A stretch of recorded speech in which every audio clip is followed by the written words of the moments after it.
Ora, muito boa tarde. Muito boa tarde. Esta é, se calhar, aquela sessão que todos nós e todos vós mais ambicionava.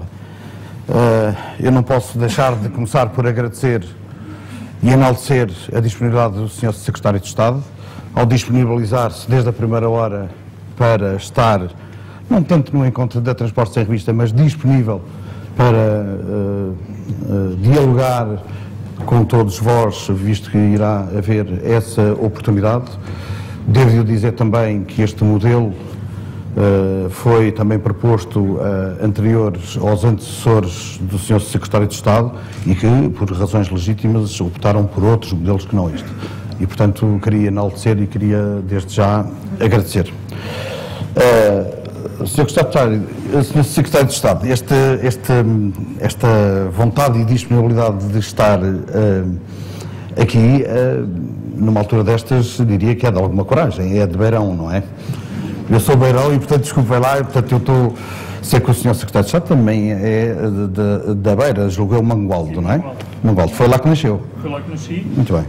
E a disponibilidade para nós estarmos num evento como estes, a discutir com todos aqueles que têm, direto ou indiretamente, interesse relativamente ao setor, eu diria que é também a obrigação de alguém que tem hoje responsabilidades relativamente ao mesmo, mas que está longe de achar que tem o alfa e o ômega do conhecimento relativamente ao setor. E foi sempre com grande sentido de construir soluções boas para o país e para os seus cidadãos, mas também com esse sentido de humildade que encarei o exercício da função. Porque se nós não tivermos essa humildade, se sentirmos que apenas sozinhos conseguiremos encontrar todas as respostas e soluções, teremos provavelmente um fim muito próximo, porque as reformas fazem-se, elas são imprescindíveis, julgo que isso já é relativamente consensual, mas as reformas fazem-se com os setores e não contra os setores.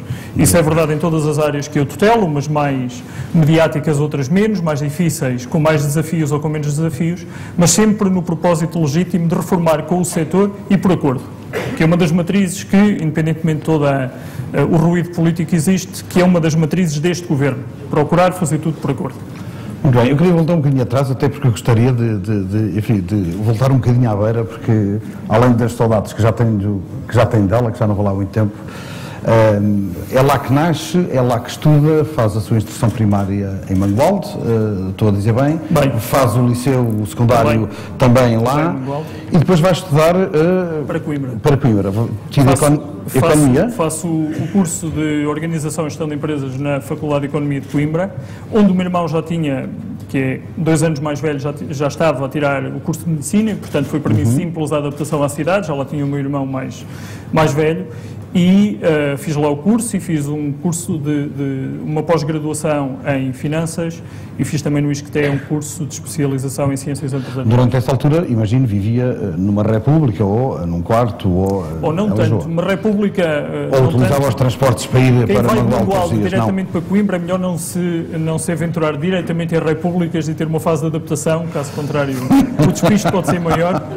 Mas não me esqueço da minha primeira queima das fitas, porque assim que ela acabou eu já tinha saudades e queria que houvesse uma segunda queima das fitas, porque de facto a queima das fitas em Coimbra, para quem não viveu o mundo académico, é a festa das festas do meu ponto de vista. E não há cidade que eu conheça, muitos dos meus colegas profissionais são formados em Lisboa, alguns do Porto, e ninguém vive o mundo académico como se vive em Coimbra. Admito que cidades mais voltadas para as universidades, como são eventualmente Braga ou até Aveiro, possam ter alguma vivência dessa natureza, mas Coimbra é uma cidade que forma muito mais do que doutores, forma homens e mulheres. Porque nós aprendemos a viver sozinhos, a gerir um orçamento, a ter de viver de acordo com as nossas possibilidades. Aprendemos aí aquilo que mais tarde nos vai ser muito útil, que é o conceito de sustentabilidade das nossas finanças pessoais, que depois tem... E depois com a repercussão na sua atividade e na sua tutela. Muito bem. Estuda então em Coimbra e depois, a seguir, tira pós-graduação em Finanças. Em Finanças. Sim. Também em Coimbra. Não, no ISCTE. A pós-graduação é em Coimbra, o curso de Ciências Empresariais é feito no ISCTE. E, portanto, já no âmbito profissional, ou seja, já estava a trabalhar na altura na Caixa Geral de Depósitos, quando me é proposto fazer esse curso de Ciências Empresariais no ISCTE. E, portanto, nessa altura vem com a família já para Lisboa, já com uma filha? Não, ainda a filha vem bastante mais tarde. Muito bem, muito bem, muito bem. E está cá, eu sei que teve uma passagem depois por Nova Iorque, onde tinha, enfim, uma expectativa de estar lá a desenvolver projetos. Sim, eu venho para Lisboa 6 dias antes do fim da Expo 98, portanto em setembro de 98, e foi especialmente difícil encontrar alojamento naquela altura. Vivíamos um momento do país bem diferente daquele que vivemos hoje, onde tudo era otimismo, festa, muito empreendedorismo, alguma despesa pública, muita dela virtuosa, e não sou daqueles que amaldiçoa o trabalho que foi feito no Parque das Nações ou o lastro que foi deixado do ponto de vista de dívida. Eu julgo que o impacto económico da Expo 98 perdurou muito para lá do que aquilo que foi a organização direta do evento. De qualquer forma, vim uns dias antes da Expo 98 e para uma direção ainda dentro da Caixa Geral de Depósitos, a direção de grandes empresas, onde me foi dada a oportunidade de me continuar a minha formação profissional. E foi uma das, enfim, a minha escola de base, a Caixa Geral de Depósitos, onde passei quase toda a minha vida profissional, é a minha escola de base, é uma escola onde não só critérios como o rigor, como as oportunidades que se abrem na esfera pública são também de assinalar. Numa altura em que aquela percepção que havia é que em todas as empresas ou organismos públicos era muito a cunha e o compadrio que faziam com que as pessoas fossem progredindo. Eu não tenho essa experiência e sou testemunho vivo de que, não conhecendo ninguém em Lisboa, foi-me dada a oportunidade de ir trabalhar para Lisboa por concurso interno da Caixa Geral de Depósitos e fazer a minha formação toda a partir daí. Que, aliás, era uma prática já corrente. Já era, naquela altura já era corrente. Da própria Caixa. Vem para Lisboa e depois, então, aquele projeto de Nova Iorque... Eu tive um interregno de 2 anos entre 2001 e 2003 no Banco Ifisa. Eu vim em 98 para a direção de grandes empresas, onde estive até 2001. A capacidade de progressão enquanto gestor de cliente era relativamente limitada. A banca de investimento na Caixa Geral de Depósitos ainda não era aquilo que é hoje. E, portanto, eu experimentei essa aventura. Aliás, é lá que conheço o meu amigo Silva Rodrigues, que já como presidente da Carris tinha naquela altura um ambicioso plano de reestruturação que foi desenvolvendo ao longo destes anos, com enorme sucesso e comprovado sucesso, e que, nessa altura, tive a ocasião de colaborar na operação financeira que pôde dar corpo à reestruturação da Carris. Foi a altura em que teve os primeiros contactos com o setor dos transportes? Sim, e eram contactos onde não só para estruturar a operação era necessário beber muito do conhecimento mais de detalhe relativamente às melhorias operacionais que eram possível serem introduzidas em empresas públicas, mas também algum do jargão próprio do setor. Eu aprendi, ou tive o primeiro contacto com ele nessa altura. Depois eu regresso à Caixa no final desse ano, 2003, já para o Banco de Investimento, onde um dos meus mentores de carreira profissional, que hoje é o CEO do Banif, o Dr. Jorge Tomé, era o presidente da Comissão Executiva do Banco de Investimento, e que me deu a oportunidade em 2007 de ir para Nova Iorque, abrir a unidade de Banco de Investimento do Caixa BI em Nova Iorque, e onde nós, uma vez mais, aprendemos que num mundo financeiro desenvolvido e em países que têm algumas práticas que eu julgo que podem merecer uma atenção maior da nossa parte no que diz respeito à igualdade de oportunidades. Eu, por ser um recém-chegado a Nova Iorque, primeiro senti-me sempre em casa e, segundo, fizemos todas as transações financeiras, participámos em todas as operações que queríamos participar. Ou seja, não era por ser um banco novo na praça financeira e com pessoas novas nesse banco que deixámos de ter oportunidade, o que julgo que é bem um espelho daquilo que este Governo, em muita medida, quer fazer, um país com igualdade de oportunidades, independentemente do percurso anterior e das origens que cada um tem. E esse é um exemplo que me marcou, que não tive dificuldade nenhuma de adaptação ao mercado. Sei que esteve por lá à volta de um ano e que, abruptamente, enfim, esse projeto, enfim, e no fundo umas férias com a sua mulher, visto que ainda não tinham crianças na altura, ainda não tinham filhos na altura, que volta de repente para Lisboa, enfim, quando tudo não o indicava. O mandato era 3 anos para abrir o banco e desenvolver a atividade. Em 2008 dá-se o caso de aquilo que era desde a origem do Caixa BI o coordenador da direção de Project Finance, o Daniel Amaral, que hoje é administrador da Brisa, deixa o Caixa BI, enfim, para prosseguir o seu projeto de profissional num fundo de infraestruturas, que depois acabou por falir, mas que ele na altura considerava que era uma boa oportunidade, e pedem-me no universo Caixa BI que regresse a Lisboa e que possa coordenar a equipa de Project Finance.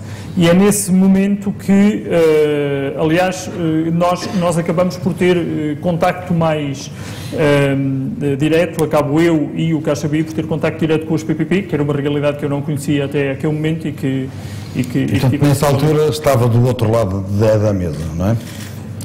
Enfim, é uma pergunta muito recorrente nos dias que correm, e que eu aproveitava ter uma plateia tão vasta e tão interessante para poder conversar, para dizer o seguinte: no que diz respeito às PPP, todas as decisões de caráter político estavam tomadas antes da intervenção da Caixa ou de qualquer outro banco.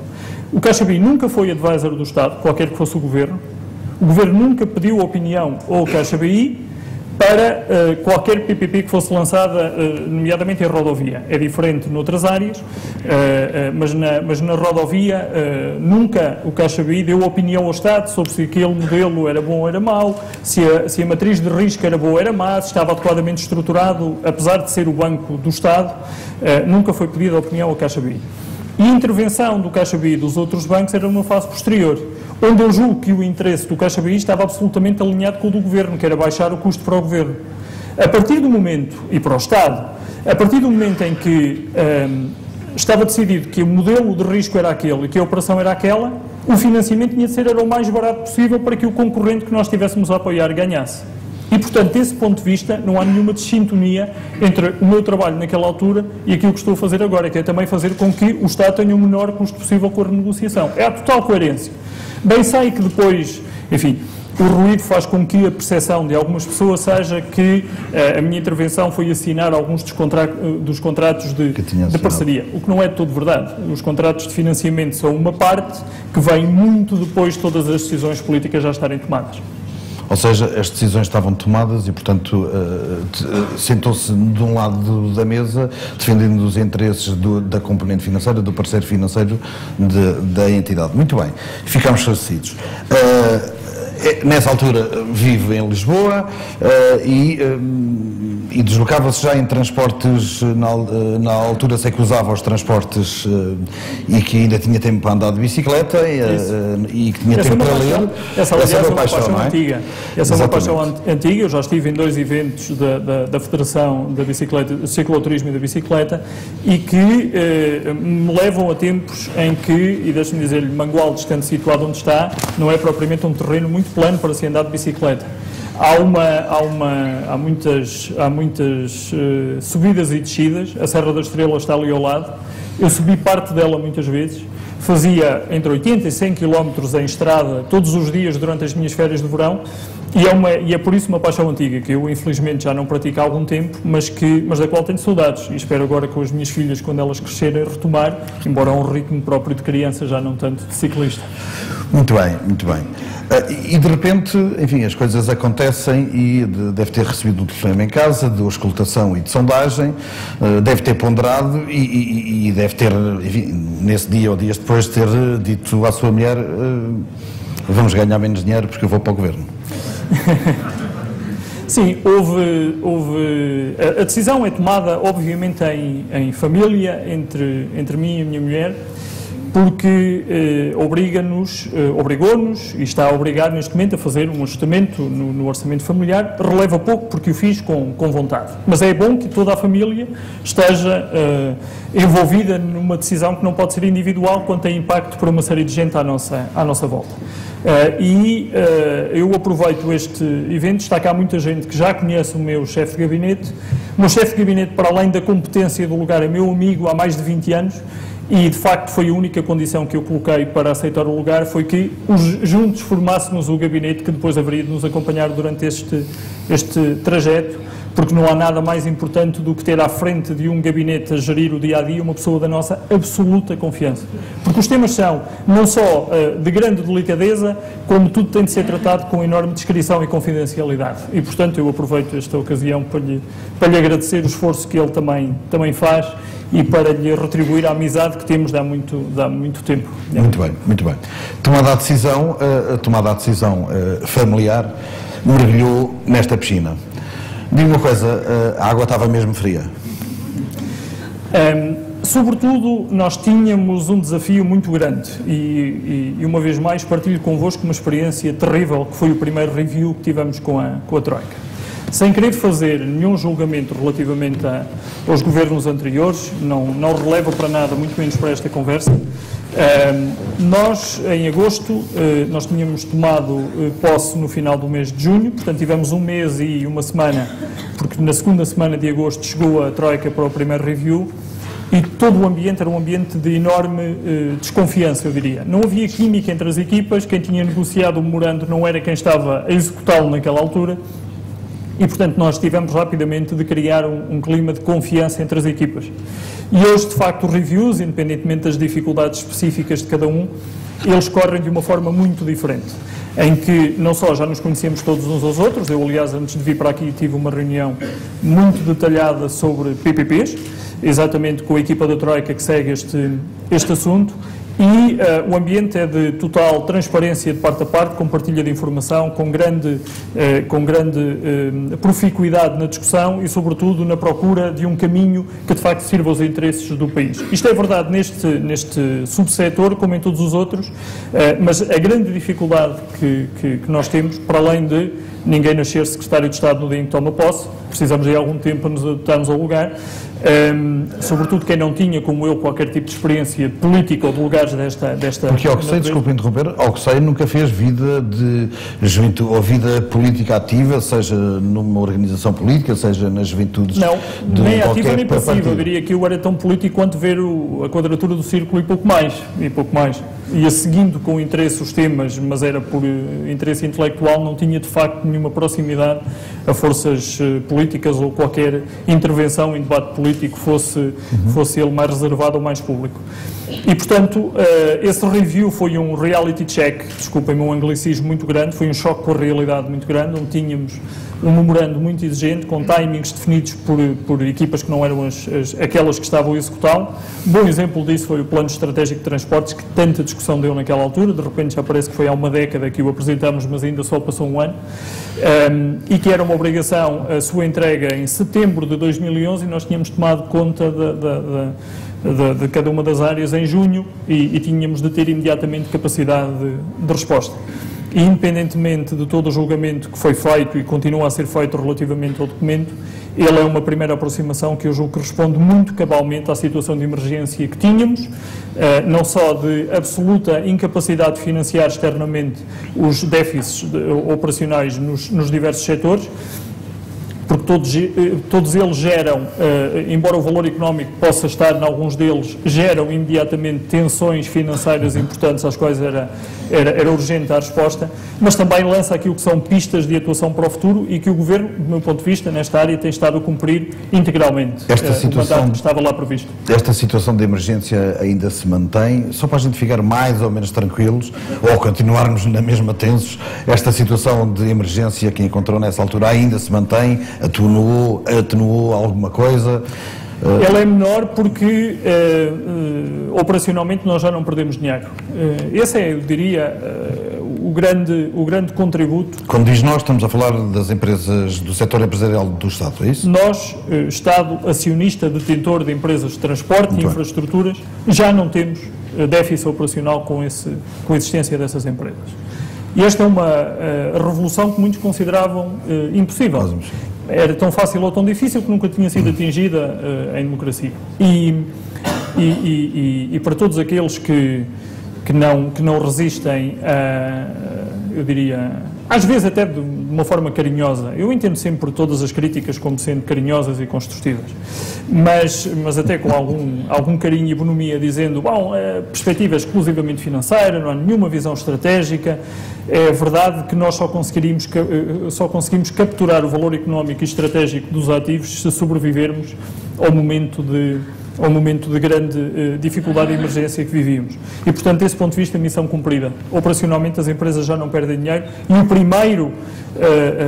primeiro contributo foi dado pelos utentes, que, independentemente de tudo, e depois poderemos falar da situação que vivemos hoje, aceitaram os ajustamentos tarifários que foram feitos, que alinharam o tarifário português em paridade de poder de compra ao grosso dos tarifários pela Europa.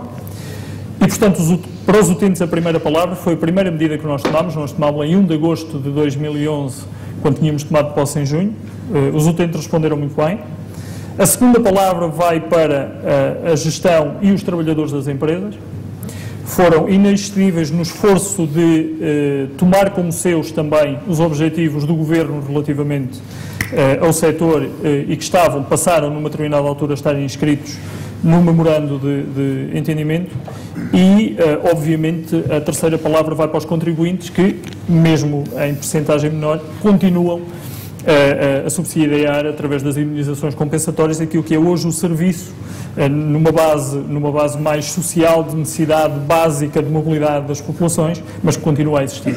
Portanto, temos hoje menos indemnizações compensatórias, bastante menos, mas elas ainda existem e, portanto, os contribuintes continuam a ser chamados a fazer algum esforço, muito menor e que nos permite, ainda assim, ter resultados muito maiores, do qual nos podemos todos orgulhar. E eu não me esqueço que alguém, há relativamente pouco tempo, numa conferência de um outro órgão de comunicação social, prometeu uma estátua a quem conseguisse isto. Eu não sugiro que a estátua vá para o outro que não o autor do programa de governo, o nosso Primeiro-Ministro, e daqui fica o desafio para lhe começar a tirar as medidas para que a estátua seja uma realidade rapidamente. Muito bem. No entanto, tendo havido essa evolução, e os contribuintes agradecerão com certeza, pelo menos a minha parte, tem o meu agradecimento, ainda tem um problema, nós ainda temos um problema enorme, que é a dívida histórica. Como é que isto se vai resolver? Porque a dívida histórica é determinante para tudo o que o nós venha a fazer no futuro. Como é que isso se vai resolver?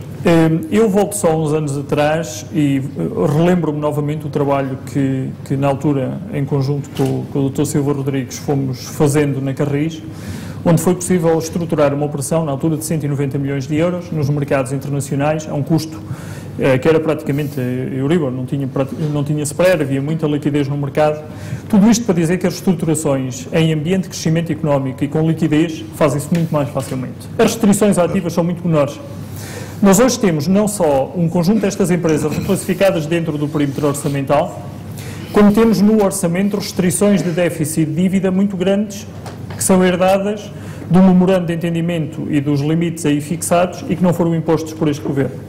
Portanto, nós não temos todos os graus de liberdade para reestruturar essas empresas. Estamos limitados no teto de dívida, no teto de déficit, no impacto que as operações tenham nessa dívida e nesse déficit. E, portanto, para aqueles que clamam uma resposta mais rápida do Governo relativamente à dívida, temos de ter isto em consideração. Nós não podemos tratar a dívida da CP da mesma forma que a dívida do Metro de Lisboa, porque o Metro de Lisboa está reclassificado dentro do perímetro orçamental, a CP está fora do perímetro orçamental. E não queremos que a dívida venha para dentro do orçamento, caso contrário, temos um problema de sustentabilidade da dívida pública, percepcionada como tal nos mercados internacionais.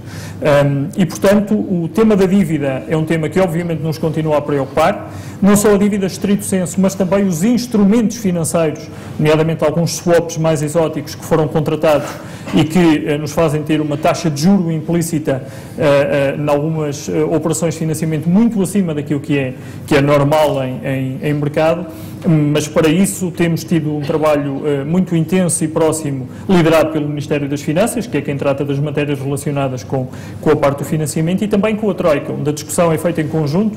Aliás, deixem-me dizer que a colaboração entre o Ministério da Economia e Emprego e da Secretaria de Estado, que eu lidero, e o Ministério das Finanças, nomeadamente a Secretaria de Estado do Tesouro, é total. O alinhamento estratégico é total, a visão relativamente ao setor é absolutamente alinhada na componente operacional e na componente de financiamento, daí que seja muito importante sublinhar que o sucesso é um sucesso conjunto, quer na parte operacional, quer no trabalho que temos estado a encetar na componente de financiamento.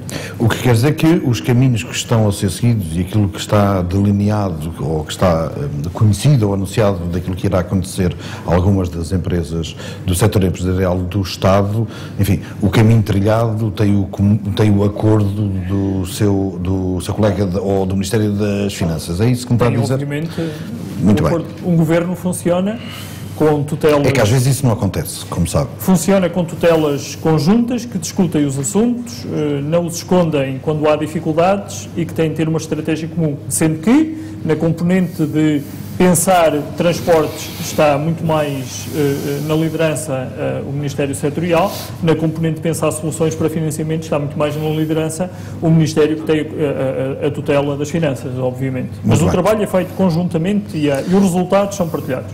Vamos entrar agora mais em detalhe enfim, nos temas que nos trazem aqui, tanto na área dos passageiros, se calhar em primeiro lugar, e depois na área das cargas e das mercadorias. Sabendo de antemão todos vós que, como numa segunda parte desta presença do Sr. Secretário de Estado, haverá a possibilidade de a audiência colocar questões e perguntas ao Sr. Secretário de Estado. Para isso, porque depois as coisas complicam-se. Mas haverá alguma, enfim, Vamos gastando tempo. Algum poder de intervenção e, portanto, eu queria aqui colocar algumas questões que são, enfim, mais macro, de âmbito mais macro. Qual foi o objetivo, e a primeira das quais, qual foi o objetivo que o Governo teve ou tem na reestruturação operacional, tanto da Carris como no Metropolitano de Lisboa, mas também na STCP e no Metro do Porto? A primeira aproximação que nós tivemos foi de um diagnóstico da realidade. E ainda há bem pouco tempo, passeando na rua e vendo o outdoor com a nova imagem Carris Metro, a viagem que nos une e que está de facto muito bem conseguida por parte daqueles que a criaram, eu tinha um sentimento misto, porque comentava com o amigo que me acompanhava, comentava que, olha, estás a ver, isto já é um bocadinho o resultado do esforço que temos estado a seguir, nomear uma gestão conjunta, olhar para as empresas conjuntamente e, portanto, isto já é fruto do nosso trabalho. E ele olhava com alguma perplexidade para mim e dizia, mas isto não foi assim sempre? Não olharam sempre em conjunto as duas empresas tidas pelo Estado de transporte? E eu, que num primeiro momento fiquei um bocadinho apanhado de surpresa, depois percebi essa perplexidade. Para fora ninguém entende como é que essa visão de conjunto não era tão aprofundada quanto deveria ser. Julgo que numa determinada altura a criação da Autoridade Metropolitana procurou dar resposta a essas dificuldades, mas que não foi, enfim, completamente conseguido. E, portanto, nós dissemos, no momento em que apresentámos o Plano Estratégico de Transporte, que queríamos olhar para a fusão das operações, ou seja, a fusão operacional das duas empresas. O Dr. Silva Rodrigues, eu estou sempre a falar dele, enfim, mas não é por mal, não vai levar a mal que eu relembro uma coisa de que é recorrentemente acusado, que é ter dito que a fusão era uma coisa sinistra, da Carris e do Metropolitano. Ora, o Dr. Silva Rodrigues nunca falou da fusão operacional e nós nunca falámos da fusão integral das duas empresas. Do que nós falámos foi da fusão operacional. Porque o que releva é que a operação olhe uma para a outra, não é propriamente que algumas outras matérias sejam tratadas enquanto fusão, até porque temos a complexidade adicional de que a Metropolitana de Lisboa está dentro do perímetro orçamental e a Carris está fora. Portanto, há aqui uma dimensão que importa a calcular no momento de tomar decisões, mas nada obsta a que todas as melhorias de eficiência operacional sejam conseguidas com uma gestão conjunta. E eu devo dizer-lhe que tenho não só absoluta confiança que vamos conseguir o objetivo de aprofundar as sinergias entre as duas empresas, como, sobretudo, elas servirão melhor aqueles para os quais trabalhamos todos os dias, que são os utilizadores de transporte público na área metropolitana de Lisboa, no que diz respeito à Carris Metro, e no que diz respeito ao Porto, com a STCP Metro do Porto. Aí também, ainda não no modelo completamente limpo, eu diria, ou tão simples como em Lisboa, mas os administradores que estão na Metro do Porto e na STCP conversam entre si e coordenam a atuação entre si, o que faz com que exista essa mesma coordenação ao nível do topo e depois as equipas muito mais facilmente põem em prática algumas orientações de caráter geral que é dado pela gestão conjunta. Muito bem. Esse caminho que as duas empresas estão a seguir, no entanto, tem por objetivo, ao que se sabe, que venha uma concessão de serviços. Existe algum modelo já pré-concebido ou já concebido? Qual é o modelo de concessão que está previsto? Antes de mais, dar só um passo atrás de enquadramento à minha resposta e dizer que nós apontamos esse caminho no plano estratégico, mas é preciso que a prestação do serviço pelos privados seja mais eficiente e, portanto, com um custo mais reduzido do que aquela que é hoje prestada na esfera pública. Se for para fazer o mesmo ou com um custo maior, não precisamos de mudar a detenção da operação, portanto, a concessão dada a privados, a concessão fica onde está e é operada por quem hoje tem a responsabilidade de operar. Neste contexto, o desenho será conhecido oportunamente. Não há nenhum desenho final. Nós teremos um período prévio de auscultação ao mercado, porque não vamos querer correr o risco de testar o mercado com uma solução para a qual o mercado não está disponível para aceitar. Nós considera a rede inteira das duas empresas ser concessionadas ou parte de uma ou partes de uma? Nós temos tido contactos frequentes com os operadores, alguns dos que estão aqui presentes na sala, e muitos que se têm correspondido connosco, manifestando interesse em saber mais sobre o processo. Vão partilhando connosco as ideias que têm relativamente ao mesmo. Nós ouvimos todos aqueles que solicitam para ser ouvidos, ouvimos todos, mas há de haver um momento, brevemente, em que faremos uma auscultação formal ao mercado com um conjunto de perguntas para saber o que é que pensam relativamente a algumas matérias. E da súmula das respostas faremos a nossa própria digestão interna, digamos assim, e tomaremos as decisões de lançar a concessão com determinado figurino. Vamos dar o máximo de grau de liberdade para aumentar o ambiente competitivo. Indo mais diretamente à resposta à pergunta que formulou, não quero neste momento estar a especular partes ou a totalidade da rede de uma empresa ou das duas. O que lhe diria é que queremos estimular um ambiente competitivo para que operadores de vária dimensão possam estar a operar, se for caso disso, forem mais eficientes, possam estar a operar o serviço que é hoje prestado pelas empresas públicas. Muito bem. Porque, só para terminar, e dando aqui um enquadramento mais de orientação ideológica, não nos move a detenção de capital, move-nos a qualidade do serviço que é prestado. O que interessa é a qualidade do serviço prestado no âmbito de uma concessão que tem obrigações e direitos muito claros. Interessa-nos pouco se a detenção de capital é do próprio Estado ou é feita por um privado. O que interessa é que o custo seja justo para todos, do ponto de vista de tarifário e do ponto de vista de apoio do Orçamento de Estado, e ao mesmo tempo que os melhores possam estar a prestar esse serviço. Mas diga-me, não deveria estar nessa altura o desenho institucional já definido, estável, atuante, com a regulação, com uma regulação existente forte e atuante, com a definição de quem gera redes e de quem, enfim, faz a gestão da mobilidade, seja em zonas urbanas, seja de âmbito regional, seja até de âmbito local? Não devia estar essas definições? Qual é o papel das autoridades? Onde é que entra a autoridade nisto? Quem é que concede? Não teríamos que estar a ter o disco rígido com a formatação estável? Eu percebo, José Limão, que nós que estamos à espera há mais de 30 anos que isso aconteça, temos a expectativa que este Governo, até pelos resultados que já apresentou, tenha respostas imediatas para todos os problemas. Mas as coisas fazem-se no tempo certo e com discussão e diálogo aprofundado com os reguladores, com os gestores que foram recentemente escolhidos para a liderança das empresas, aprofundando as sinergias dentro das organizações porque se há coisa que eu também aprendi da minha experiência profissional anterior é que todos aqueles que apressadamente sugerem ao Estado que passe a detenção de capital ou as concessões a privados, querem também aproveitar uma parte dessas sinergias.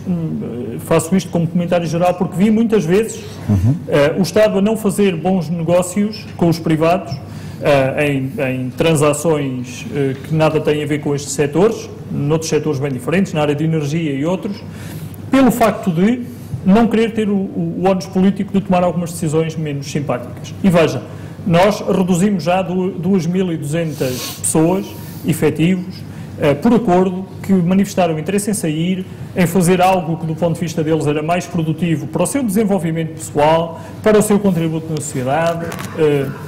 Pagámos a indenização, uma percentagem minoritária tem hoje o apoio da Segurança Social, mas não criámos um lastro no departamento ao lado, não tirámos daqui o custo para pôr o custo no departamento ao lado do Estado para todos os contribuintes pagarem e fizemos-lo na consciência de que é por acordo e com os setores que estas matérias têm de ser respondidas. Mas queremos aprofundar a melhoria das sinergias no setor público antes de passar a concessão e a operação para privados. Isso é feito no tempo que tiver de ser. Hoje já não perdemos dinheiro pela operação, ao contrário daquilo que é feito crer. Hoje estas empresas já não são um lastro para os contribuintes não são demasiado envolvidos nelas, podemos ter melhorias adicionais, certamente que há muito trabalho para ser feito.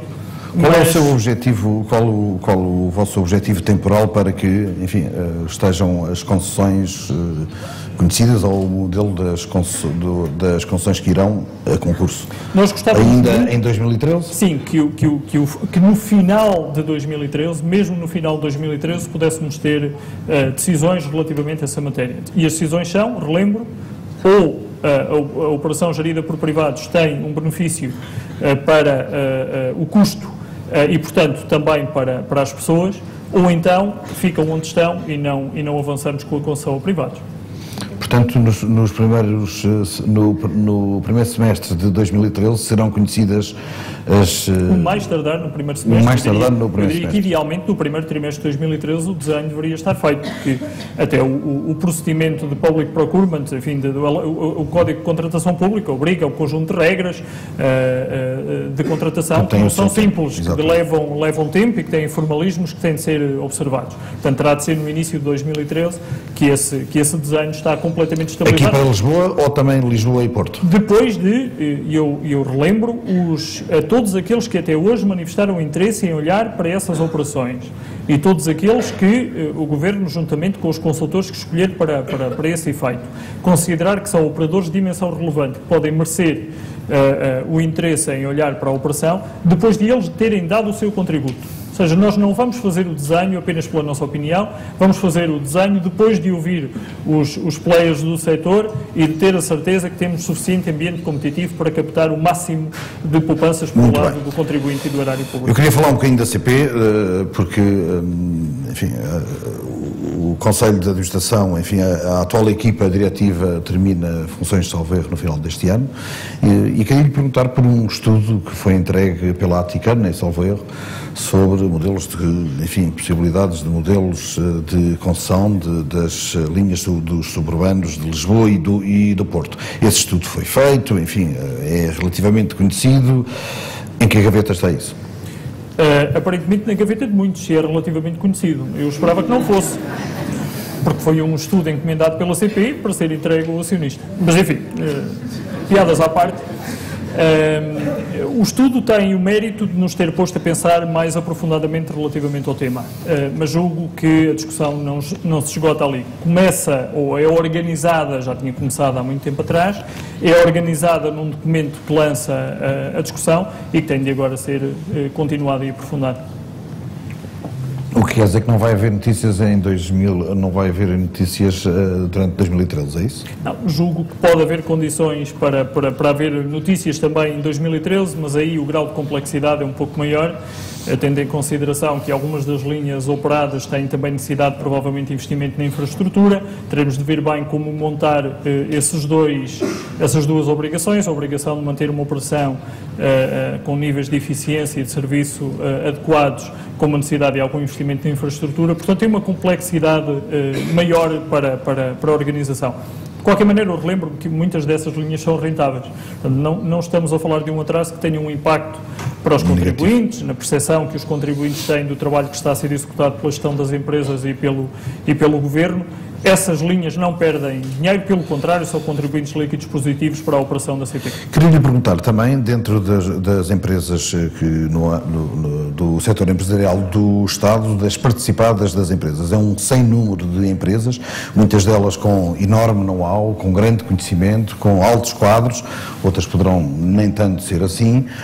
Qual é o futuro de todos esses profissionais que vamos desbaratar? O capital adquirido e o conhecimento adquirido ao longo destes anos vai passar para privados, nacionais, internacionais? O que é que vai acontecer a todo este conjunto de empresas? Muita da resposta a essa pergunta está já implícita na própria pergunta. O José Limão disse: umas são eficientes, constroem valor, criaram o seu próprio nicho de mercado, são contribuintes líquidos, se calhar outras nem tanto. E, portanto, aqueles que são nem tanto são claramente para integrar. As participadas gerem negócios específicos, mas não são mais, entre aspas, isso não é depreciativo, mas são extensões da sua casa-mãe. O que para nós é muito importante é que os preços de transferência entre a casa-mãe e as participadas não tenham nenhuma subsidiação escondida, sejam feitos a preços de mercado, sejam absolutamente transparentes, eles operem com níveis de eficiência adequados a um mercado livre e aberto. Essa é a nossa grande preocupação qualitativa. Depois são empresas participadas, são direções gerais, já é um tema mais de gestão. Aliás, quem aqui está nem deverá estar, por experiências anteriores, tenho a certeza que não vê em mim um secretário de Estado que interfere demasiado na gestão do dia-a-dia das empresas. Dou muito grau de liberdade porque a confiança é a base da relação entre alguém que representa o acionista e as suas participadas. Muito bem, um dos temas que hoje foi aqui discutido teve a ver exatamente com a contratualização do serviço de transporte. A realidade económica e financeira do setor e dos agentes económicos que neles operam não é de toda mais saudável e, portanto, as quebras na procura têm-se revelado, enfim, altamente penalizadoras para renovações de frota necessárias para manter determinados serviços, obrigou a uma otimização e uma redução, muitas vezes, do serviço prestado para o cliente. E, no entanto, após isto tudo, as pessoas continuam a mover-se, não é? As pessoas continuam a mover-se. Após o caos anunciado, toda a gente continua a ter a sua mobilidade. Sim, o sol amanhã também irá nascer, com certeza, não é? Isso. Mas a questão que eu lhe queria pôr é como é que se financia o modelo que existe e se a gente quer ter um outro modelo ou um outro grau de mobilidade, como é que se financia, qual é o papel que o Estado terá de ter, seja na definição, seja na procura de soluções para a sustentabilidade que tanto afirma que o sistema tem de ter. Vamos por partes. Em primeiro lugar, nós, após o plano estratégico, lançámos-nos numa nova aventura. E a aventura foi convidar todos os operadores públicos e privados que estão no sistema a poder, em conjunto connosco, ver melhorias a nível do serviço que pudessem ser feitos para eliminar redundâncias, sobrecustos e matérias dessa natureza. Não me parece que isso corresponda a uma degradação do nível de serviço.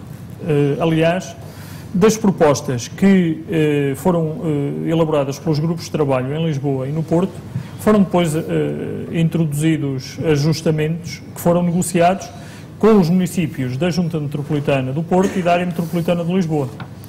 E eu recordo, mais uma vez, que tudo foi ajustado por acordo, não mereceu o voto contrário de nenhuma das autarquias relevantes, nem em Lisboa nem no Porto, e em Lisboa tínhamos uma situação especialmente complexa, que era a de as cores políticas dos municípios que têm serviço público são as mais variadas e não são suspeitos de estarem próximos da linha política e ideológica deste governo.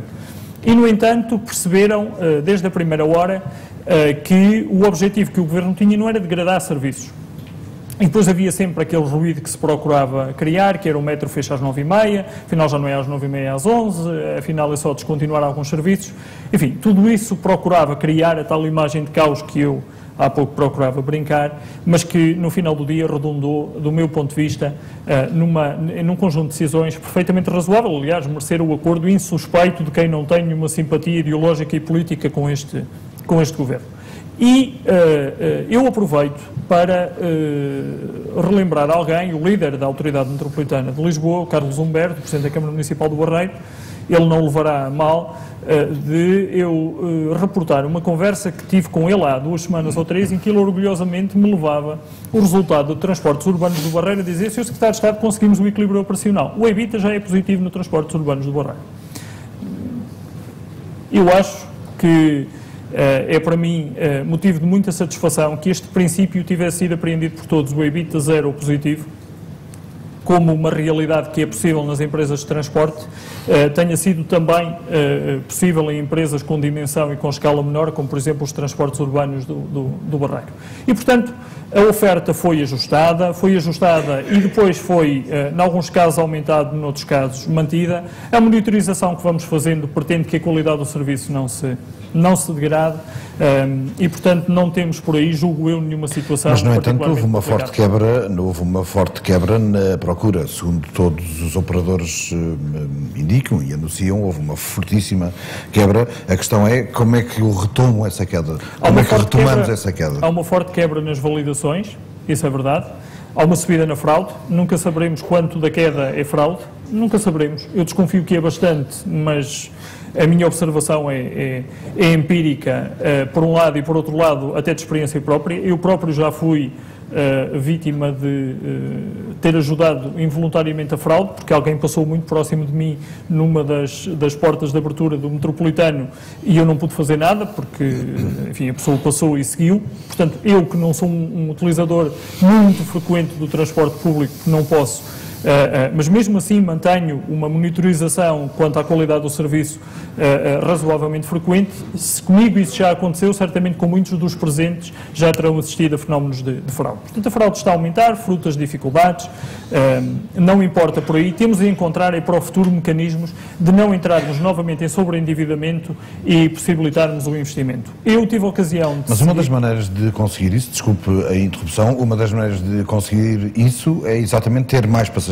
E a questão é como é que eu consigo agora ganhar mais passageiros ou tornar o transporte público mais facilitado, mais adaptável, mais sedutor, que entre mais, enfim, não é na cultura, nas necessidades das pessoas, porque eu tenho que ter mais passageiros, quer dizer, não vale a pena darmos volta, não vale a pena dizermos que vamos lá pela otimização, pela gestão, pela requalificação da rede que temos, da oferta, etc. Temos de ter mais passageiros e aqui a questão é como é que eu consigo ter mais passageiros para ter mais receita. Olha, mas o Estado também pode fazer muito mais, pode se calhar fazer mais algumas coisas, direcionar determinadas taxas, introduzir se calhar mecanismos de diferenciação positiva, enfim, o doutor Oliveira Salazar tinha o FET, o Fundo Especial de Transportes, já na altura havia este problema e ele criou mecanismos através de um FII da tarifa que era posto nesse, enfim, alguma coisa o Estado vai ter que fazer. E quando falo no Estado, atenção, não é no Governo apenas, falo no Estado no seu todo.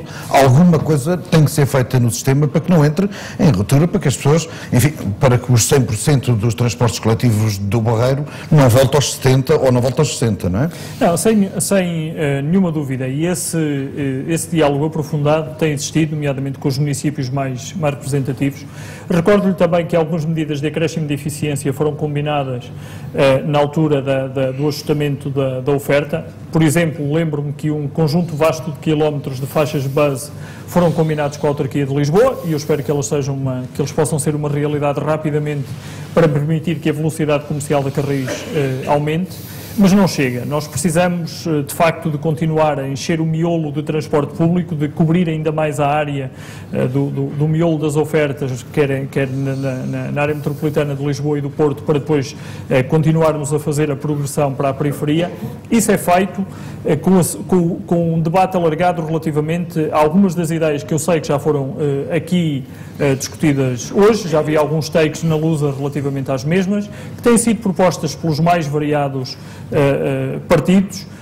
Estou-me a lembrar de parte da contribuição do serviço rodoviário poder financiar o sistema de transporte público, falo de portagens no centro das cidades, falo das externalidades, o IMI incremental por todas as casas que valorizam por ter um sistema de transporte próximo, poder uma parte desse IMI servir para financiar o transporte público. Nós precisamos de, como um todo, nos pôr de acordo relativamente a isso. É que agora é que dava jeito essa sua boa relação com o Ministério das Finanças para que pudesse introduzir algumas dessas medidas. Não depende. Se dependesse da boa relação, estava feito. Não depende só da relação entre o Ministério da Economia e o Ministério das Finanças. Depende da vontade que muitos dos municípios tenham relativamente a algumas dessas medidas, porque elas são da exclusiva competência dos municípios. Sendo o IMI uma receita do município, eu não posso dispor dela ou propor que se disponha dela livremente. As portagens nas cidades são também uma responsabilidade eminentemente dos municípios. Cobrar nos postos de combustível dentro de determinadas áreas um determinado valor da contribuição do serviço rodoviário tem de ser feito também em conjunto com os municípios. Portanto, eu julgo que as soluções virão sobretudo do diálogo mais próximo, mais franco e mais profundo entre o Estado e as autarquias. E os relatos que eu tenho são de que esse diálogo era muito fraco no passado e que é melhor agora. Portanto, para todos aqueles que até olhavam para mim no início e se calhar ainda olham agora com alguma desconfiança por ter uma visão, pelo menos no discurso, demasiado financeira, não foi pelo facto de ter essa preocupação de sustentabilidade que muitos acordos não foram feitos relativamente ao serviço que é prestado. Muito bem.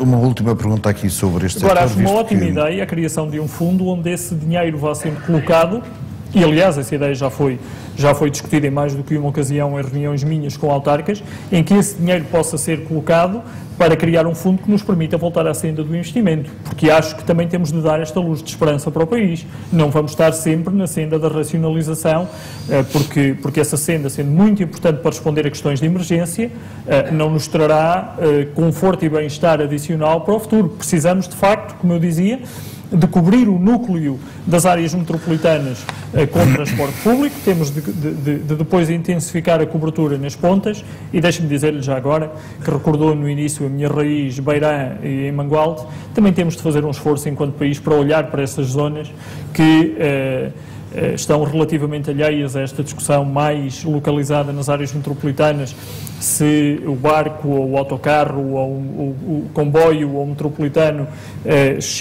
têm a frequência ideal, ou se é caro ou se é barato, não têm a cobertura nenhuma de transporte público. Exatamente. E eu vi muitas oportunidades perdidas de jovens que tinham a infelicidade de estar em famílias mais carenciadas, porque não tinham a oportunidade de ter mobilidade disponível perto de si, e certamente que alguns talentos perdem por conta disso. Temos de olhar para o país com um bocadinho mais do que equilíbrio do que esta visão umbiguista que olha exclusivamente para Lisboa e para o Porto.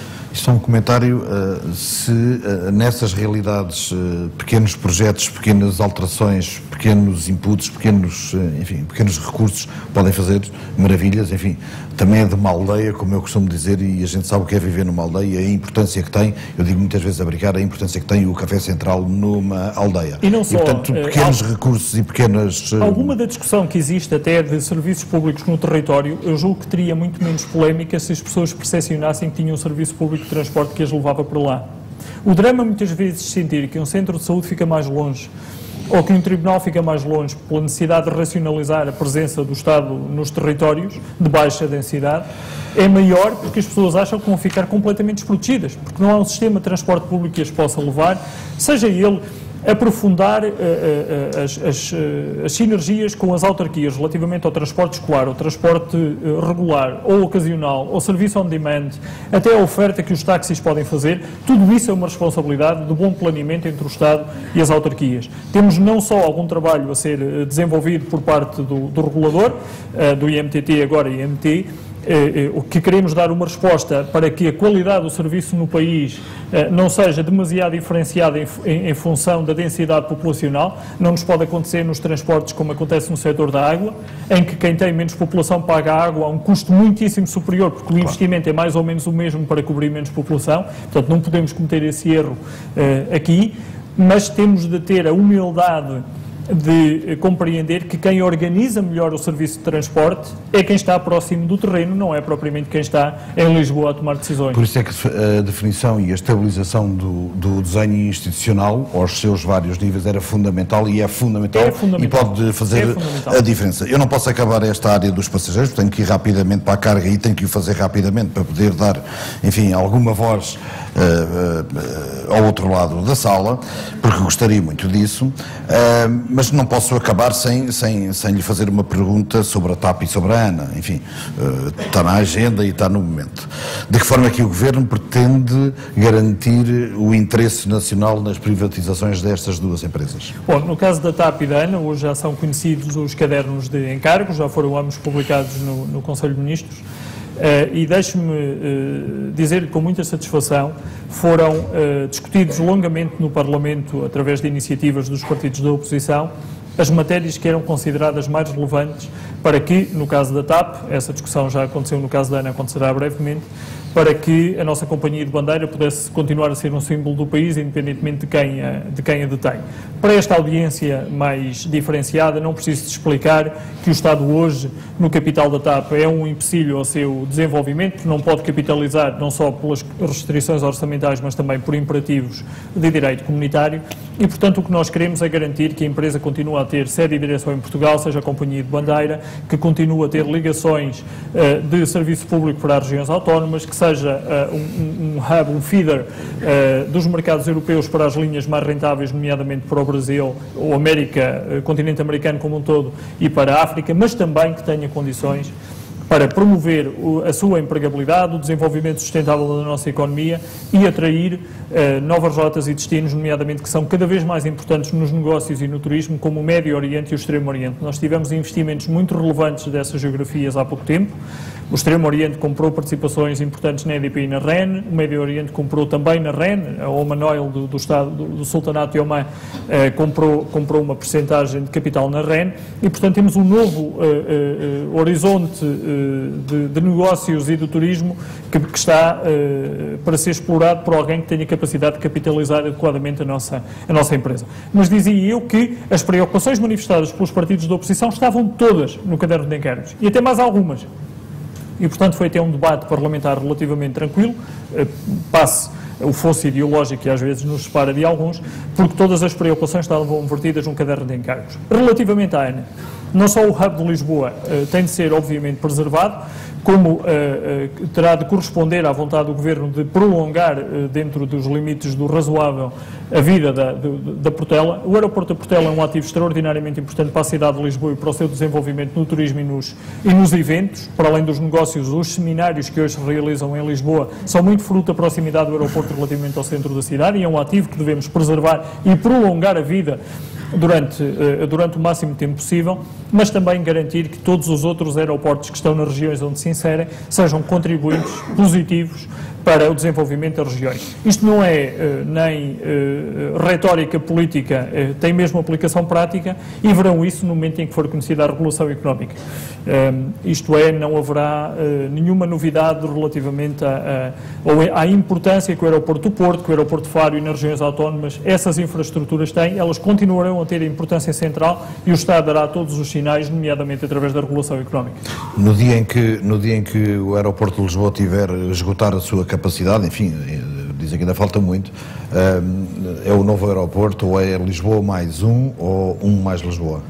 Nós, há 40 anos, julgo eu, que foi criado o primeiro gabinete de estudo do novo aeroporto da Portela. Esta é a crónica de uma morte anunciada. Também, neste caso, a morte do aeroporto da Portela é altamente especulativa, porque ele tem ainda capacidade para ser mais otimizado, nomeadamente em número de movimentos por pista, utilização mais adequada do espaço. As soluções, aquilo que ficará consagrado no contrato de concessão não aponta propriamente para um único caminho, aponta para uma janela de negociação que permitirá encontrar a melhor solução para a região de Lisboa. Muito bem. Eu iniciava agora uma série de questões relativas ao transporte de mercadorias e a primeira das quais, porque começámos hoje o dia aqui com uma simpática greve, enfim, com alguns tumultos aqui à porta deste hotel, e eu gostava de lhe fazer uma pergunta, e tenho que lhe fazer esta pergunta: quando é que isto acaba? Eu julgo que, para enquadrar essa forma muito direta de fazer as perguntas, embaraça a resposta, mas porque nós nunca sabemos quando é que acaba, quando é que o bom senso imperará em cima desta discussão, não é?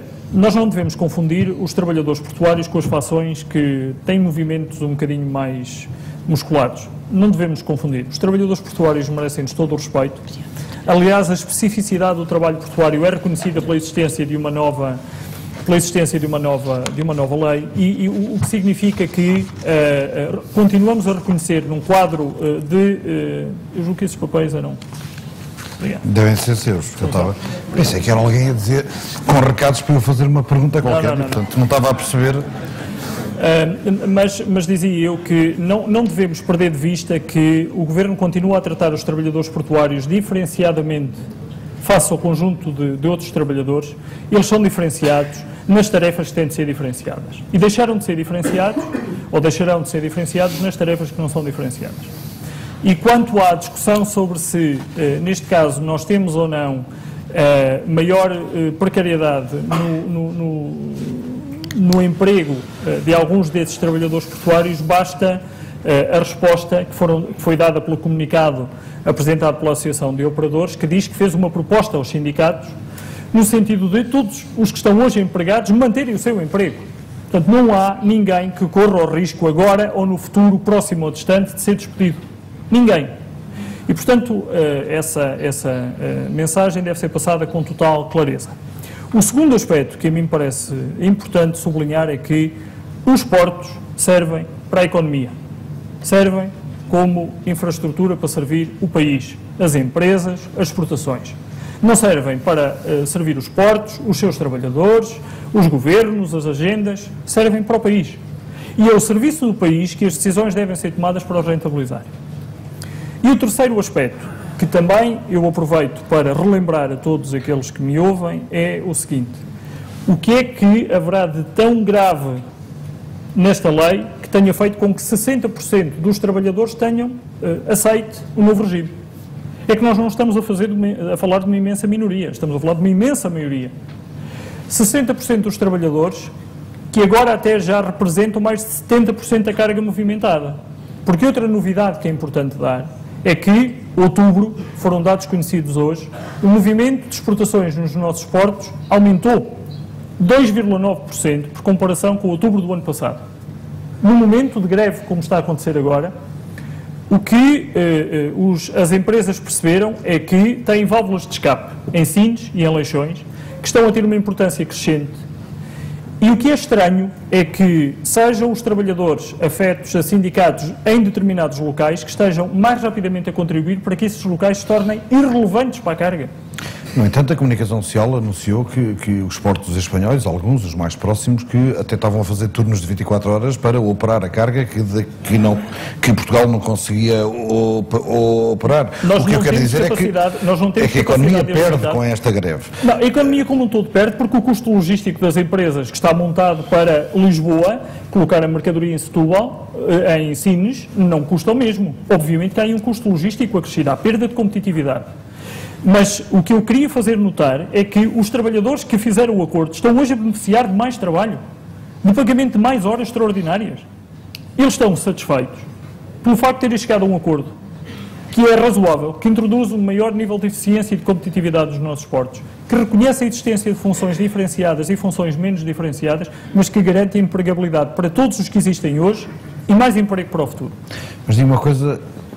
a lei que hoje existe está em processo legislativo, teve a consulta pública. Ela está no Parlamento, sim. Está no Parlamento, a seguir ao Parlamento é despachada, Ela é aprovada na generalidade no dia 29, segue-se depois o debate na especialidade, onde são, enfim, introduzidas algumas eventuais alterações que forem tidas como convenientes. Como importantes, muito bem. E a seguir é promulgada, se for entendimento do Presidente da República. Tem que ser regulamentada.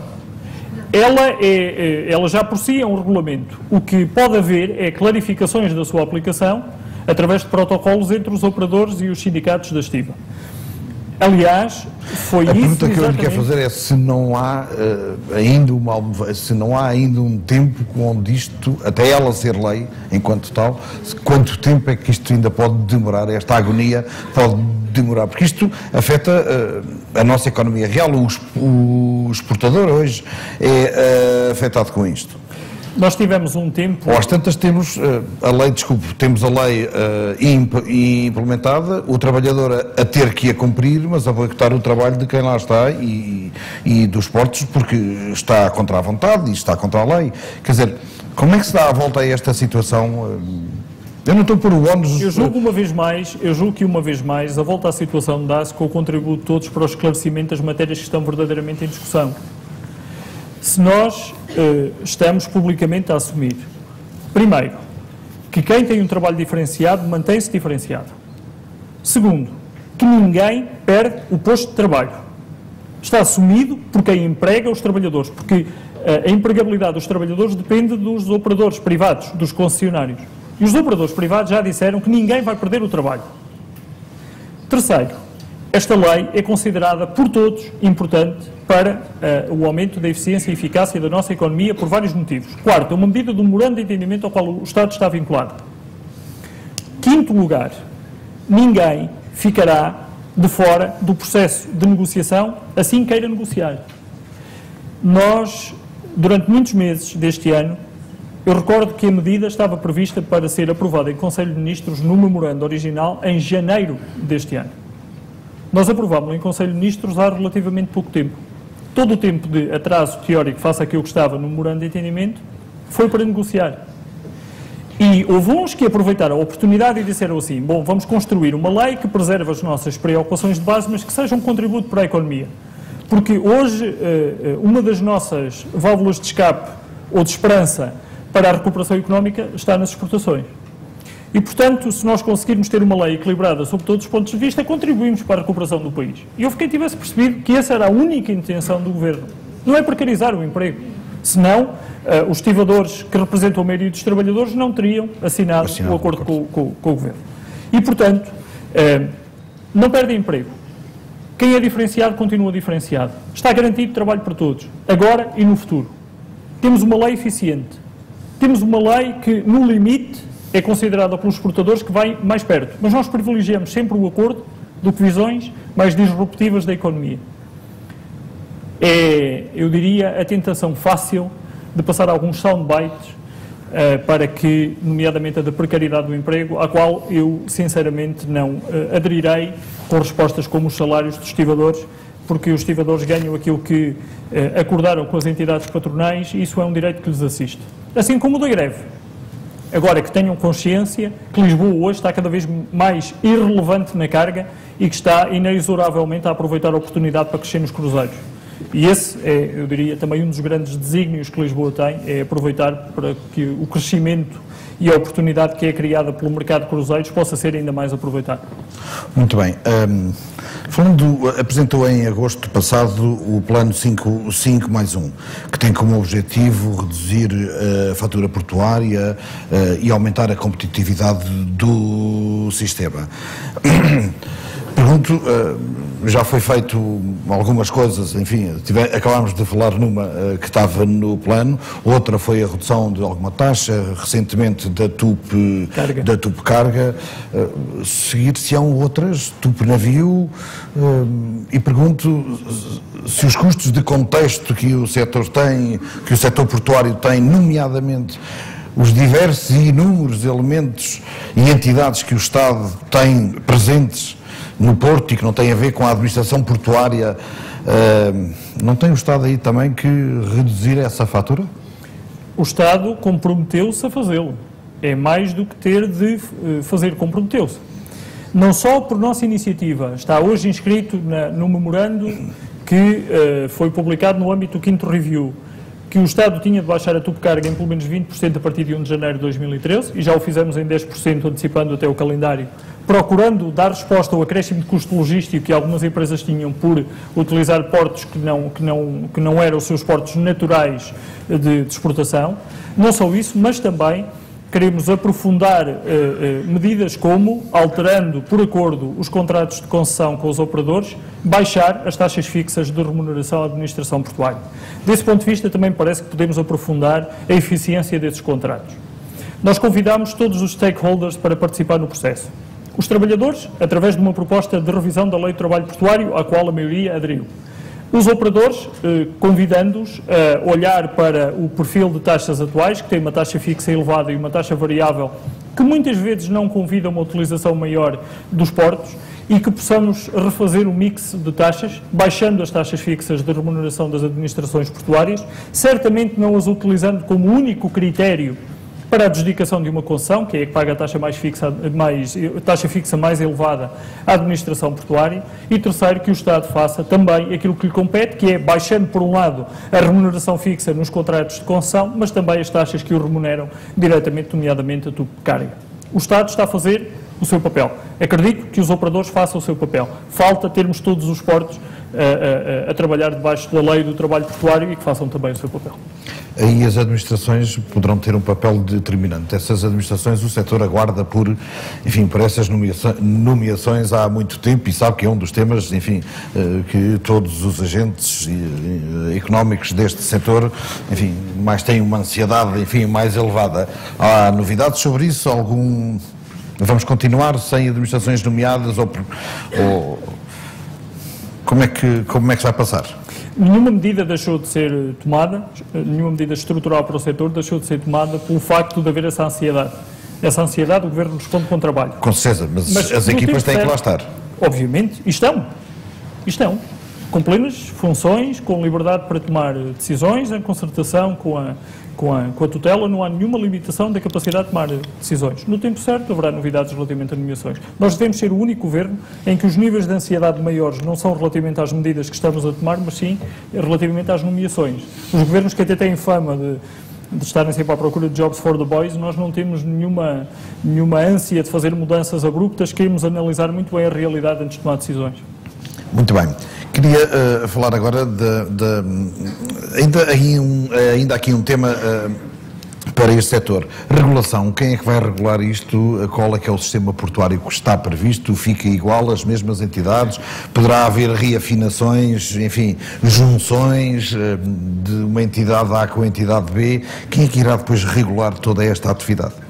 Nós temos, no âmbito do novo regulador, cuja lei orgânica foi publicada na semana passada, o IMT, o IPTM é uma das entidades que integra o novo IMT. Portanto, desse ponto de vista, a resposta está dada. Mas o memorando de entendimento vai um bocadinho mais longe. O pedido que existia por parte da Troika de termos uma administração única a gerir os portos, o Governo negociou uma solução na qual há um organismo no âmbito do Ministério da Economia e do Emprego que será responsável pela definição de políticas estruturais e de coerência na aplicação dessas políticas em termos setoriais. Isso está também já previsto no memorando de entendimento que é público e esse organismo será oportunamente criado. Aliás, no âmbito do 6º Review, que está agora a decorrer, começou ontem, vão haver discussões sobre a forma de desenho desse organismo para que depois o Governo possa tomar decisões oportunamente. Muito bem. Queria agora falar da ferrovia, e nomeadamente, e começava pelas, as talas linhas de alta prestação que foram lançadas por este Governo e por esta tutela. Em que ponto estamos em relação às linhas de alta prestação? Tanto a sul como depois a norte. Bom, a norte existe o plano. Há neste momento 3 traçados alternativos propostos pela gestão da REFER e que estão em avaliação de diversa ordem por parte da tutela. No que diz respeito ao investimento mais a sul, a nossa capacidade orçamental para fazer o contributo em termos de orçamento de Estado para contrapor aos fundos comunitários é relativamente limitada e, portanto, estamos a fasear o investimento, fazendo a extensão Évora-Caia mais rapidamente e depois fazendo a ligação mais a norte, entre Évora, Lisboa, Sines, fazê-la no momento subsequente no tempo, aproveitando não só os fundos comunitários ao abrigo da Rede Transeuropeia de Transportes, mas também ao abrigo do Fundo de Coesão, sobretudo no próximo quadro comunitário de apoio, que começa em 2014 e que termina em 2020. É muito importante deixar, contudo, uma palavra de tranquilidade relativamente à gestão que o Governo tem feito com a Comissão Europeia dos fundos comunitários. Não há €1 de fundos comunitários que se perca e nós temos essa garantia dada por parte da Comissão Europeia, da maior importância. A Comissão Europeia reconhece a execução orçamental difícil que Portugal tem e, portanto, não fará com que as regras rígidas que existiam no passado limitem a nossa capacidade de fazer investimento, mas também o diálogo muito profícuo que temos com Espanha. O Governo espanhol tem tido connosco uma abertura enorme, partilhamos da visão que redes integradas no âmbito ibérico nos tornarão mais fortes no diálogo com a Comissão Europeia, mas também com França, e portanto temos tido reuniões bilaterais e trilaterais com França para dar coerência a todas as ligações que fazemos, não olhando apenas ao nosso país ou aos objetivos políticos que estão por trás dos investimentos. Estamos a vê-los como, mais uma vez, meios para atingir o fim. E o fim é sempre que a competitividade da nossa economia e a capacidade de mobilidade de pessoas e bens seja melhorada depois desse investimento. Se é certo que está definido a linha a sul, enfim, mais para cima ou mais para baixo, a norte, a tal anunciada mais a norte, não é a norte, já tem alguma definição, está em estudo? Disse-lhe há pouco, há 3 percursos alternativos que estão a ser trabalhados pela REFER, e, portanto, no momento oportuno haverá mais informação sobre isso. Mas sim, estão a haver trabalhos no âmbito da REFER e, portanto, esses trabalhos prosseguem. Muito bem. Também, neste modo, o Estado detém uma empresa de carga, a CP Carga. Há obrigatoriedade, segundo a última avaliação, o último exame da Troika, de que ela terá de ser alienada. Está previsto no segundo trimestre de 2013. A pergunta que lhe gostaria de fazer é qual o modelo, de que maneira, de que forma, ou se é com dívida, se é sem dívida, se é com terminais, se é com material circulante, qual é o modelo? É claramente sem terminais, é só com material circulante. Com dívida ou sem dívida é uma questão que estamos ainda a trabalhar com os... Desculpe interromper, é sem terminais, mas com material circulante? Sim. Ou sim, seja... sem terminais. É a operação. É privatizada a operação, os terminais ficarão muito provavelmente no âmbito da REFER. Nós tivemos essa discussão com a Troika, que tem uma preferência enorme por tê-los na gestora de infraestruturas e não na gestora da operação. Não é uma decisão tomada, mas é, enfim, uma inclinação forte relativamente a isso. Há diretivas comunitárias relativamente ao tema também que nos limita o grau de liberdade. Como sabe, aliás, Portugal foi agora multado por não ter transposto adequadamente o pacote ferroviário no passado, nomeadamente ter ainda uma grande intervenção na gestão, quer da CP diretamente, quer da CP Carga, e precisamos ter aí todo o cuidado na forma como estruturamos a operação. Há uma expressão muito engraçada que a Troika utiliza para sugerir que os terminais vão para a REFER e não para a CP, que é o Old Boy School. Isto é, o que eles acham é que se ficarem na CP, na casa-mãe, que era detentora de capital da CP Carga, como se conhecem todos, acabavam por haver sempre preferência no tratamento do futuro acionista da CP Carga relativamente a todos os outros operadores, e o que nós queremos garantir é que o mercado tem igual acesso a esses mesmos terminais, em condições iguais, portanto com preços de transferência completamente diferentes. Relativamente ao material circulante?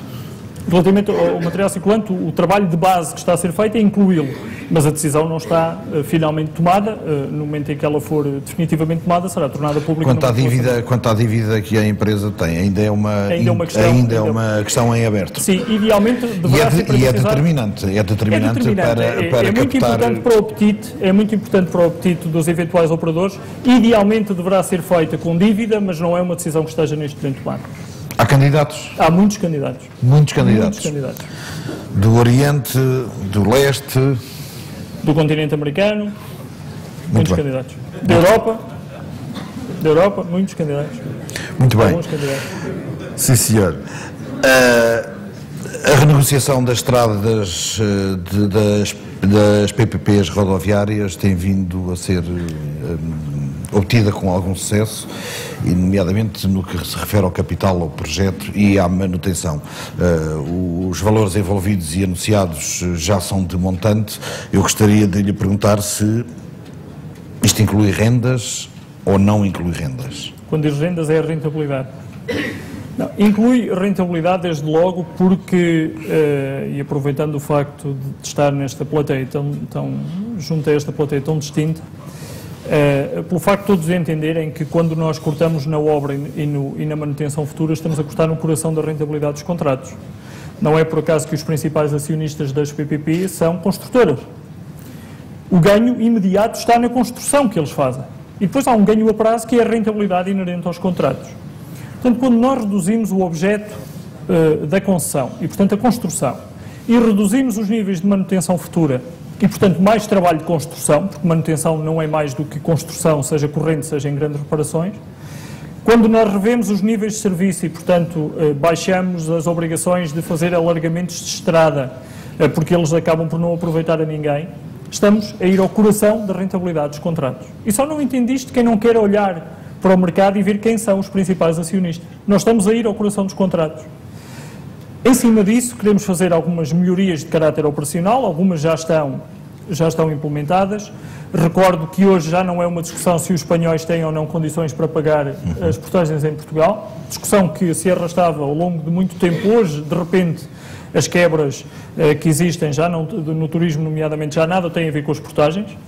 E essa é uma palavra de muito ânimo que eu dou a partir daqui à gestão das estradas de Portugal.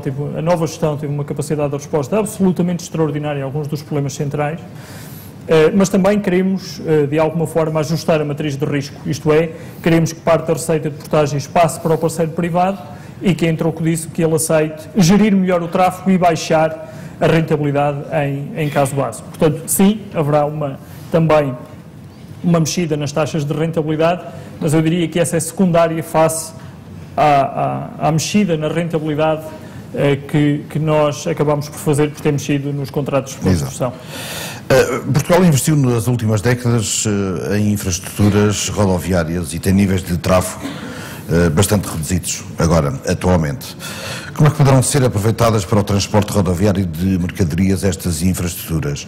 O Governo admite a introdução da possibilidade da circulação dos megacaminhões de 25 metros, que já outros países da Europa o permitem, quando a infraestrutura, obviamente, o permite, nomeadamente, não só nas infraestruturas rodoviárias, mas também as portuárias, aumentando a capacidade, baixando o custo para o exportador, baixando, se calhar, também a eficiência e a eficácia das empresas, aumentando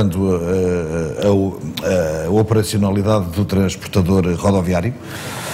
É uma discussão que está neste momento em marcha. As propostas que nos têm chegado têm sido algumas nesse sentido, mas eu recordo que cada decisão desta natureza tem de ser pesada não só pelos efeitos imediatos, mas também pelos efeitos indiretos. Os contratos de concessão estão também blindados relativamente ao tipo de veículos que circulam nas estradas. E se temos caminhões de maior dimensão e com mais capacidade de carga que deterioram a estrada, é logo uma obrigação do Estado indemnizar o parceiro privado. Em alguns dos contratos. O que significa que nós, quando tomamos uma decisão, temos de ponderar todas as dimensões dessa decisão. Daí que o assunto está em análise. Eu não tenho, estruturalmente, ou se quiser, do ponto de vista da análise setorial, nada contra essa aproximação, mas precisamos de olhar com ela com mais detalhe, nomeadamente as reminiscências que têm para outros contratos que o Estado tem firmado. Tipo de custo que pode ser determinante não, para... envolve se não tivermos não, cuidado. Não, envolve, isto é, mas digo eu, a análise e depois, obviamente, se for... Mas ela não, por envolver custo é que ela demora um bocadinho mais a ser tomada ou não tomada, porque temos que ponderar todos os aspectos em causa. Muito bem. Sim, senhor. Falando do transporte rodoviário de mercadorias, há muito que o setor reclama uma legislação laboral específica. E aqui também se aplica ao rodoviário de passageiros.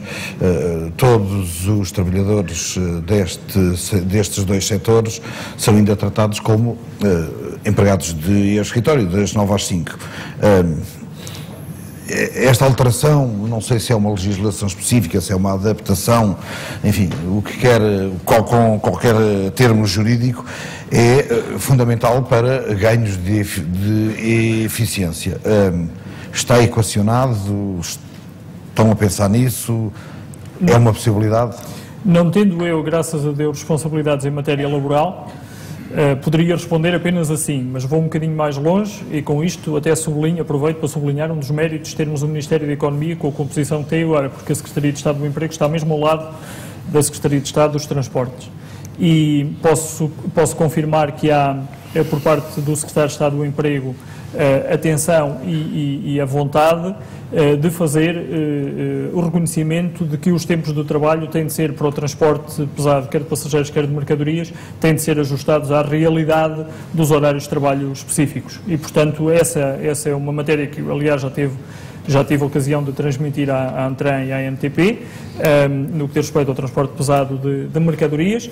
As duas associações com quem temos tido um diálogo muito frutuoso, aliás, é fruto desse diálogo próximo que temos tido capacidade de manter algumas medidas de discriminação positiva que têm um impacto na nossa capacidade de continuar a exportar também por rodovia.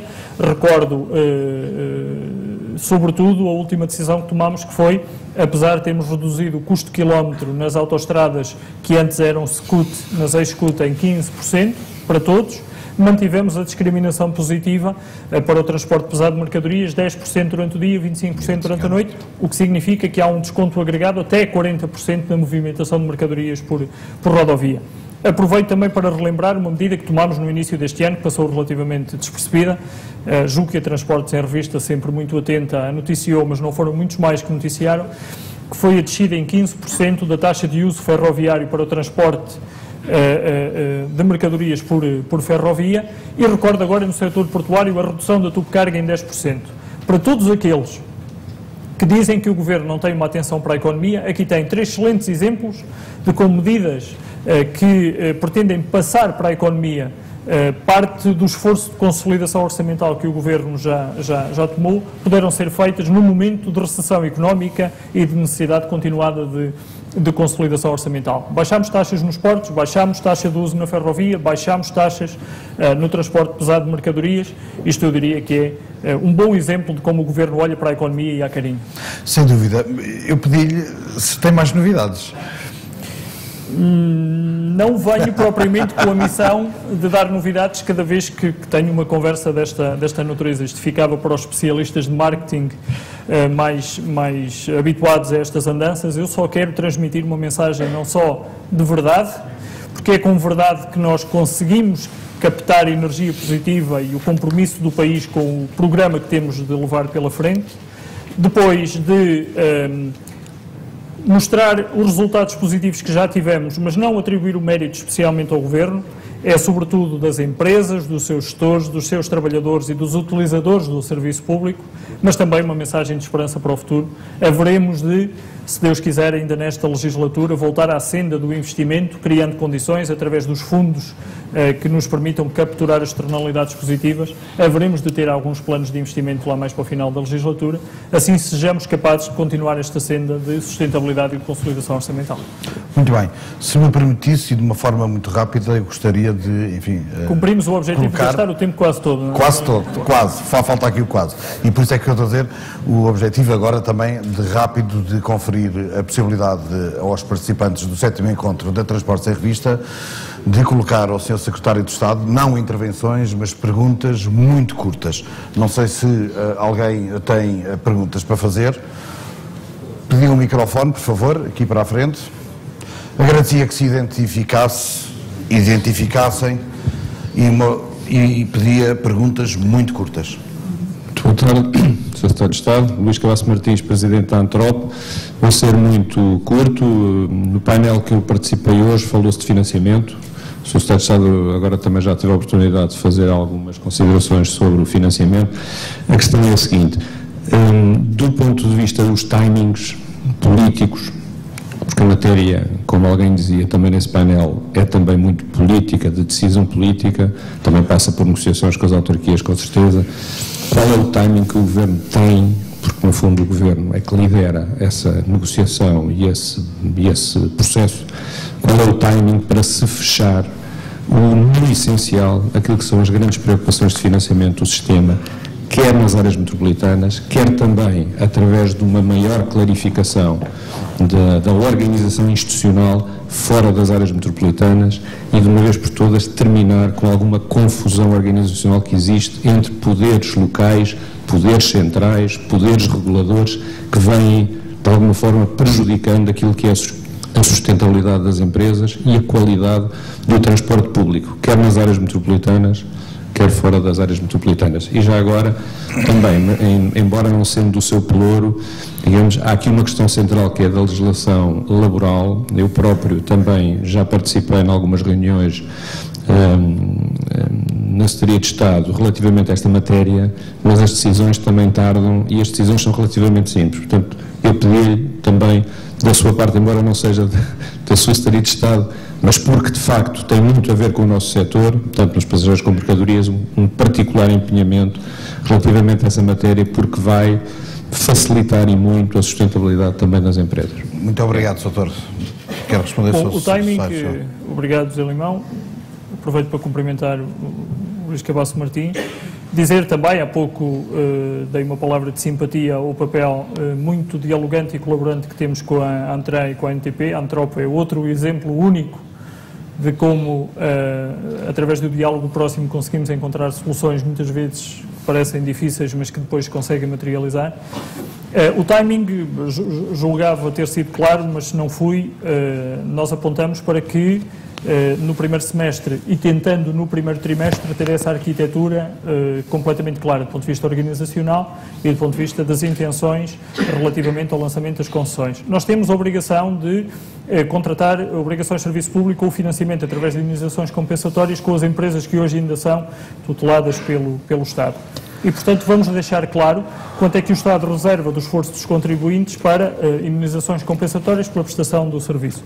E essa é, eu diria, a base negocial. A partir daí só podemos melhorar na concessão atribuída aos privados, porque se o custo é o mesmo, como eu disse há pouco, fica onde está, a gestão é feita pelo Estado e não mais visitaremos o tema nos tempos mais próximos.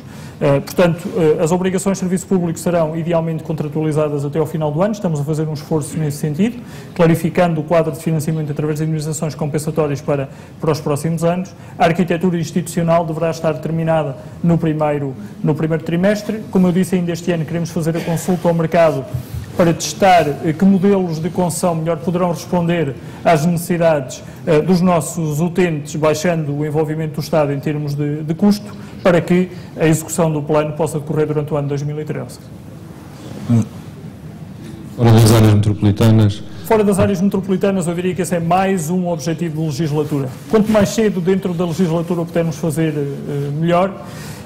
Julgo que em algumas comunidades intermunicipais vamos poder fazê-lo bastante mais rapidamente. Temos, aliás, já 2 projetos piloto a decorrer com discussões a nível da matriz institucional para pensar a oferta pública de transporte para o futuro próximo, e dessas 2 realidades piloto vamos depois ter certamente a multiplicação delas pelo país. Nós estamos também nesta altura, como sabe, em revisão da organização do território.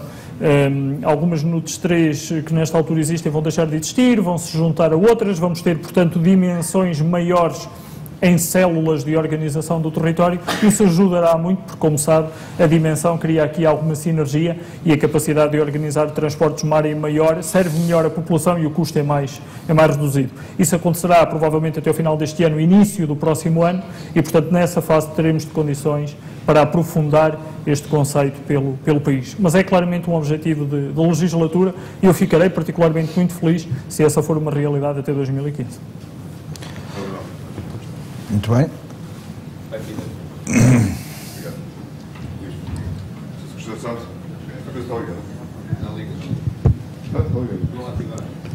Já está. Sr. Secretário de Estado, os meus cumprimentos em primeiro lugar, Zé Limão, obrigado pela oportunidade. Sr. Secretário de Estado, há dias, penso que ontem e talvez e hoje também certamente, vinha uma notícia de um aumento de 220 e tal milhões de receitas de concessões portuárias. E era sobre isto que lhe pedia que nos ajudasse a interpretar a notícia, porque eu não a julguei não a ter entendido bem. E já agora, como não me identifiquei, para quem não me conhece, João Franco, administrador do Porto de Sines. Sr. Secretário de Estado, muito obrigado. Obrigado. Eu não queria, nesta fase, fazer grandes comentários relativamente a essa notícia.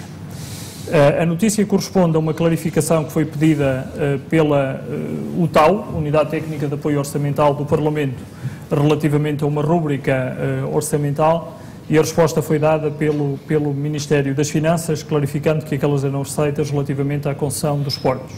Portanto, eu não queria entrar em grande detalhe, no momento em que tivermos condições de o poder fazer publicamente, falo-emos. Diria apenas que, como aproximação e como conceito, diria que a visão que nós temos de mais médio prazo para os portos é que devemos extrair o máximo de valor de cada uma das localizações que temos. E, portanto, é nesta procura da extração do máximo de valor, nas diversas componentes. Portos são carga, portos são cruzeiros, são granel, são sólido, são líquido. É de toda esta panóplia de oportunidades que temos pela frente que nós consideramos que é não só possível como provável materializar algum desse valor já no exercício orçamental de 2013. Mas no momento em que tivermos condições para poder dizer mais sobre o plano, falo-nos. Não sei se alguém tem mais alguma pergunta rápida, se não... Muito bem. Afinal, esgotámos mesmo o tempo e a vontade desapareceu. Ora bem, eu queria mais uma... Vencemos-los pelo cansaço. Exatamente, vencemos-los pelo cansaço, exatamente.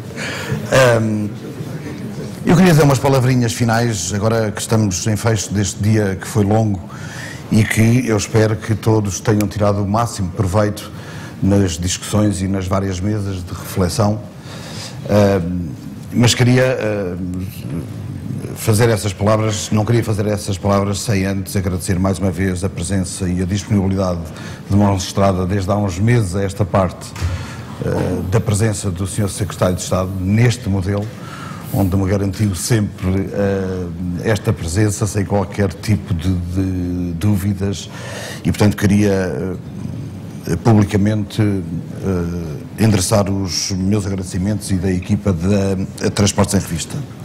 Em relação aos participantes do encontro, eu dizia há pouco que espero que tenham tirado proveito destes encontros que o 7º encontro possa ter proporcionado.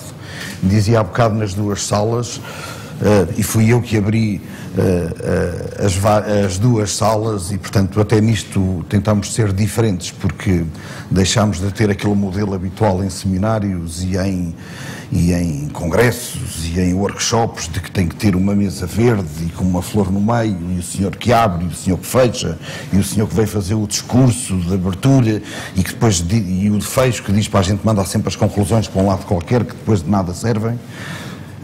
Quisemos informalizar as coisas e quisemos, sobretudo, proporcionar ao setor momentos de reflexão e de encontros, sobretudo, com opiniões diferentes, com oportunidades e, sobretudo, encontros de pessoas. Eu espero que vos tenha corrido bem e que tenham cimentado, porventura, as vossas visões e opiniões, que tenham evoluído nelas, caso tenham encontrado conceitos diferentes e inovadores que vos façam,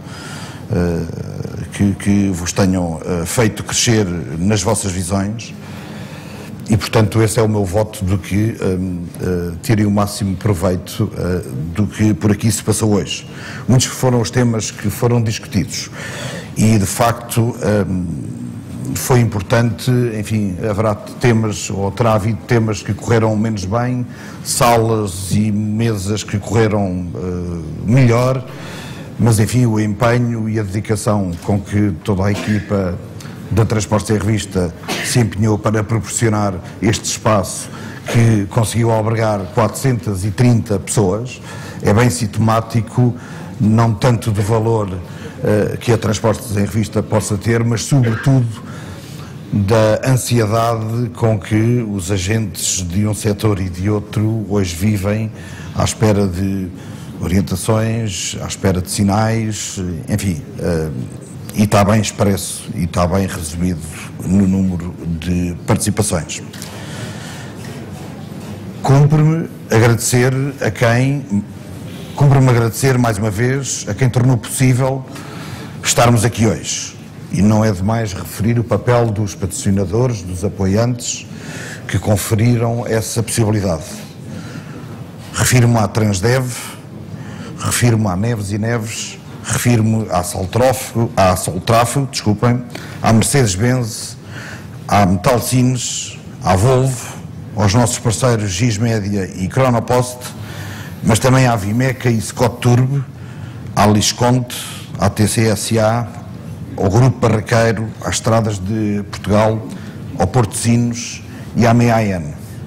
Tenho de referir, mais uma vez, o forte acreditar e confiança que os organismos da sociedade civil conferiram ao encontro, seja ele da ANTRAN, da Associação dos Portos, da ANTP, da APAT, da AGEPOR, da ATIMA, da APOE, do IPTrans, da ADFERCIT, da ANTROP, da ANEP, da Federação Portuguesa de Cicloturismo e Utilizadores de Bicicletas, da Associação ITS, da ARP, da Associação do Veículo Elétrico e também da Autoridade da Segurança, da Autoridade Nacional de Segurança Rodoviária. Eu, como fecho, gostaria de partilhar convosco um escrito que encontrei algures na pousada do Marão, não é a nossa terra, mas é lá perto, também é uma boa terra, e que tem à entrada uns painéis de azulejos escritos, dizem eles, por um frade antigo do século XVI ou XVII, que fala exatamente sobre a problemática que a gente hoje vive, vivemos todos, que é sobre o tempo e sobre as contas. E como eu acho que o tempo nos é curto e as contas, em muitos casos, já desapareceram, eu acho que é adequado para fecharmos este dia, que eu julgo que foi importante. E diz assim: Deus me pede do tempo estreita conta. É preciso dar conta a Deus do tempo. Mas quem gastou sem conta tanto tempo, como dará sem tempo tanta conta?